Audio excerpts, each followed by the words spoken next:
Hello guys, welcome back my channel Puja day. কেমন আছো তোমরা? আই হোপ কি তোমরা খুবই ভালো আছো, আর আমিও খুবই ভালো আছি। তো এই যে সন্ধ্যার সময় খুব বৃষ্টি পড়লো, একঝোঁক খুব বৃষ্টি হলো। তো এখানে বাবুটা বৃষ্টি দেখতে খুব পছন্দ করে, তো বালকনিতে দাঁড়িয়ে বৃষ্টি দেখছিল। তবে বালকনিতে জল জমা হয়ে গেলে তো জলটা কাচিয়েও দেয়, সুন্দর একটু একটু কাজ করে। তো চলো আমি চলে আসলাম একটু ডিনার বানানোর জন্য। তো এখানে দেখো একটু বেসন নিয়ে নেব, হলুদ গুঁড়ো, লঙ্কা গুঁড়ো, জিরে পাউডার, স্বাদ অনুসার নুন, কস্তুরি মেথি, জওয়াইন দিয়ে ভালো করে মিক্স করে নেব। তো আজকে তোমাদেরকে একটা নতুন রেসিপি বানিয়ে দেখাবো, তো ভিডিওটি স্কিপ করো না, তো তোমরা দেখতে থাকো।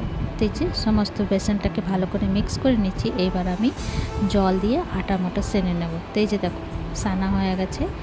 এবার আমি গোলাটাকে নিয়ে নেব আর সর্ষে তেল দিয়ে দেবো উপরে দিয়ে। এই যে এক ফুটা সর্ষে তেল দিয়ে এবার বেলে নেব রুটির মতন। তো বেশি পাতলা করতে নেই আর নাহি মোটা করতে আছে, একদম মিডিয়াম রাখতে আছে। তো তেল লাগিয়ে লাগিয়ে তোমরা যদি বেলো তো চিপকাবে না, ভালো সুন্দর রুটির মতন বেলিয়ে যাবে। তো এই যে দেখো কত সুন্দর বেলা হয়ে গেছে। এই যে না মোটা না পাতলা। আর এখানে আমি ঘরে বানানো ছানা নিয়ে নিয়েছিলাম। ছানার মধ্যে আমি একটুখানি নুন দিয়ে মিক্স করে নেব। আর এই যে সাইডে সাইডেটা কেটে সরিয়ে দেব, একদম বরাবর করে কাটতে আছে সাইডে সাইড। তো এই যে দেখো এইভাবে কাটতে আছে, এটাকে সাইডে রাখবো। এই যে এইভাবে কাটতে আছে। এবার আমি মধ্যে দিয়ে কাট করে দেব। এই যে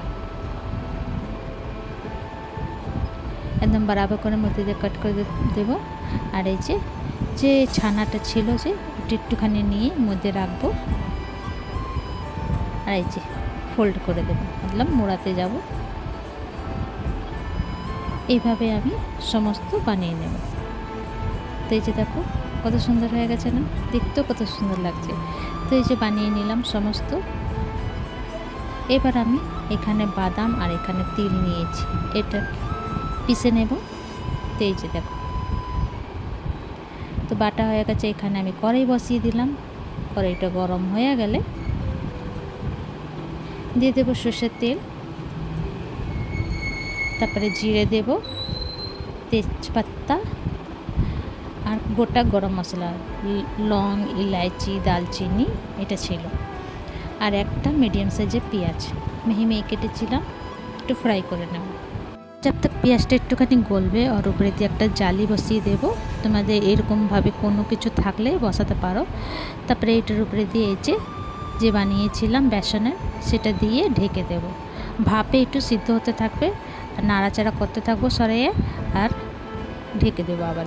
তারপরে এখানে দেখো আমি টমাটোর পেস্ট করে রেখেছিলাম, সেটা দিয়ে দেব, দিয়ে একটু ফ্রাই করব। তবে দেব আদা রসুন বাটা, ধনে গুঁড়ো, জিরে গুঁড়ো, লঙ্কা পাউডার, হলুদ পাউডার, স্বাদ অনুসার নুন, একটুখানি জল দিয়ে মশলাটাকে ভালো করে ফ্রাই করব। ততটা ফ্রাই করবো যত তেল না ছেড়ে দেবে। তো এই যে ঢেকে ঢেকে ফ্রাই করবো, এটা সিদ্ধ भी হয়ে যাবে আর ওটা মশলাটা ফ্রাই भी হয়ে যাবে। তো এই যে তো এখানে দেখো মশলা তেল ছেড়ে দিচ্ছে। এবার আমি যে বাদাম আর তিলের বাটা রেখেছিলাম সেটা দিয়ে দেবো, একটু জল দিয়ে দেবো। একটুখানি পনিরটা ছিল সে পনিরটা দিয়ে দেবো, দিয়ে যে মিক্স করবো, ফ্রাই করে নেব। তো এখানে দেখো ফ্রাই হয়ে গেছে, তেল ছেড়ে দিয়েছে।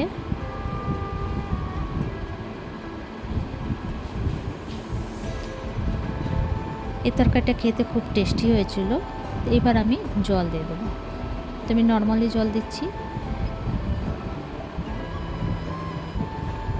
জলটা একটুখানি বেশি দেবে, কেন কি বেসনটা একটু জল টানবে। তো একটু ফুটে গেলে যে বেসনের বানিয়েছিলাম সেটা দিয়ে দেব, দিয়ে উপরে দিয়ে একটু কস্তুরি মেথি দিয়ে দেবো, তারপরে আবার ঢেকে দেবো। ঢেকে একটু ফুটিয়ে নেব ভালো করে। এটা রুটি বা ভাতের সঙ্গে ভীষণ টেস্টি লাগে, খুব ভালো লাগে খেতে। একবার বানিয়ে তোমরা দেখো। তো এই যে ফুটে গেছে, এবার নামিয়ে নেব, গ্যাস অফ করে দেবো। আর কত ভালো লাগছে দেখতে। তো এই যে দেখো রেডি। তো তোমাদেরকে আমার ভিডিওটা কেমন লাগলো, ভালো লাগলে প্লিজ লাইক শেয়ার কমেন্ট করো, সাবস্ক্রাইব করে দিও। আবার নতুন ভিডিওর সঙ্গে দেখা হবে। তো তোমরা সবাই ভালো থেকো, সুস্থ থেকো। ভিডিওটা কেমন লাগলো কমেন্ট করে নিশ্চয়ই জানিও। ইউটিউবতে দেখলে সাবস্ক্রাইব করে দিও, আর ফেসবুকতে দেখলে ফলো করে দিও। আর প্লিজ কমেন্ট করে জানিও ভিডিওটা কেমন হয়েছে। তো তোমরা এমনিভাবে কবে বানিয়ে খাচ্ছ কমেন্ট করে নিশ্চয়ই জানিও। প্লিজ প্লিজ প্লিজ সাপোর্ট করো। তোমাদের একটা লাইক কমেন্ট আমার জন্য অনেক মাইনে দেয়। তো প্লিজ সঙ্গে থেকো। ভিডিওটা এখানে শেষ করছি। Bye bye, take care.